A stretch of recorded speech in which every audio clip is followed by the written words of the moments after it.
Now, Amanda and I, we're gonna do a bit of a duet here. I just want to ask her a couple of questions. I just want to ask you a couple of questions about. I mean, I'm not going to take up too much of your time. Thank you so much for being here, Amanda.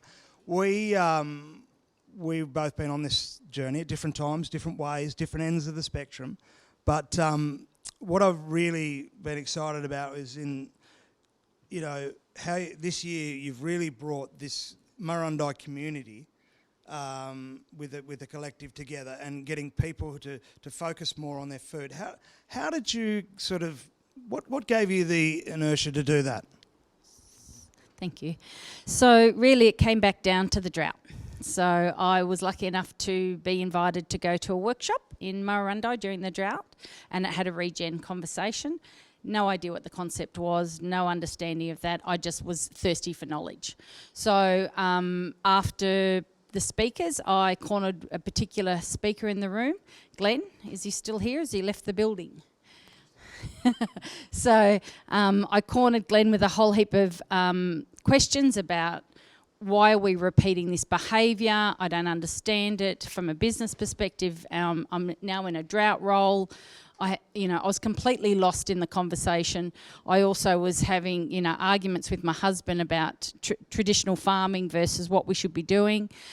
And I was completely out of my depth. So I was lucky enough that he was able to just take that energy, understand that I was trying to find my way as a person in that conversation, and directed my questionings through to a book. So hence why I say Glenn was the problem that started this, the Murrurundi Collective, because Glenn said to me, can you please just read this book? Obviously, it has some of the answers that you need. So the book is called The Town That Food Saved.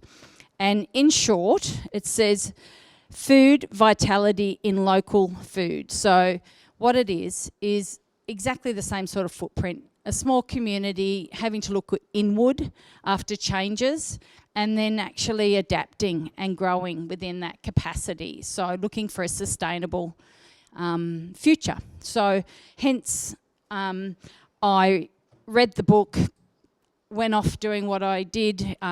Fiona spoke of loss of identity. I lost my identity in COVID. 25 years I ran a equine exporting company.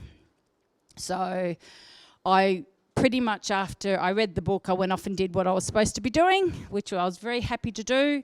And then when COVID hit, I was flattened. I had no idea about who I was as a person, what my future looked like anymore, and so on. And a little prompt in the April of last year about someone that was from Vermont, which is from there where that book is, said to me, did you ever do anything about that little project you were talking about?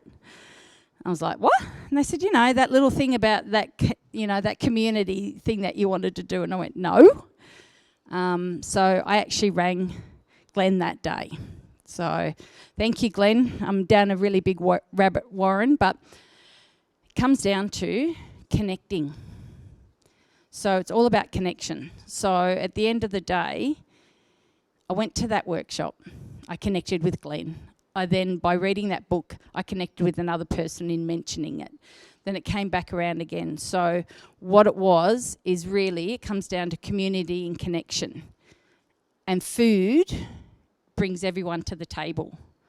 So if you can take that away as just the bare minimum prospect of where we all are today, it all comes back around to food. So whatever our situation is, wherever we are on that journey, it'll all come back around to food as a community. So we can actually all come back together and work forward for sustainability and connection. Beautiful, Amanda. Don't know whether I can ask you another question. I mean, I will, but I will for sure. Love that connection thing. Could you just explain what the Murrurundi Collective is as one of our locals? So I had no idea where this was all going to start or the components of it and so on. So that connecting led me to another person. So what I decided, that learning. I was, I just need to absorb new knowledge. I need to find people that I could, ask questions to get understanding. So what I did was go and find new people. People kept coming to me in this space. I was learning new things every day and connecting with new other people that were doing different things within a community hub space or a social enterprise component, or, looking at food and food systems. So what it did, by having all those connections with those humans, started to find some modelling. So I started to be able to find people that were doing different things, and then I was able to bring it back to what I thought might work for my size community and what I thought we might need going forward. So in short, I started with the concept of trying to start a farmers market. So the farmers market was the first part of the phase, was to actually bring people together, to connect, and then have a look at what we could do individually. People see farmers markets as these big productions. You go to Sydney and all these productions of all these beautiful things that you can access. We actually have taken it right back down. It is a very small farmers market in Murrurundi once a month on the second Saturday, but it's... Yep.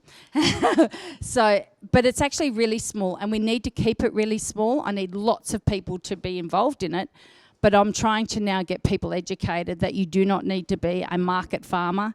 You do not need to be a big producer. You actually can come to the table. We have a backyarders table, and you can come with your one bunch of spinach, or you can come with your parsley, or you can come with me this week. I've got 5 passion fruits. So it's about that. And, when you have a look at that, you can build. But it's just the first component. The idea is to just build all these little silo industries for the individual, and then it actually will grow and swell together. Thank you, Amanda. So who else can sort of see in their community like some, something where that might come in? Have a think about that to yourself and think, well, where might we be able to collect people together, bring people together over, and it's always over food. Like there's always an opportunity to bring people together over food, cup of tea in your house, bit of scone or whatever, gluten-free probably, but But I think, what the regen space does is allow those type of people to collectively come together and encourage others to be landscape managers and then therefore produce food that's got high nutritional value and quality. And I think that what you're doing, Amanda, is extraordinary, and it's really showcasing what other little areas and towns can do, and I'm so proud of you. Thank you. Cheers. Thank you.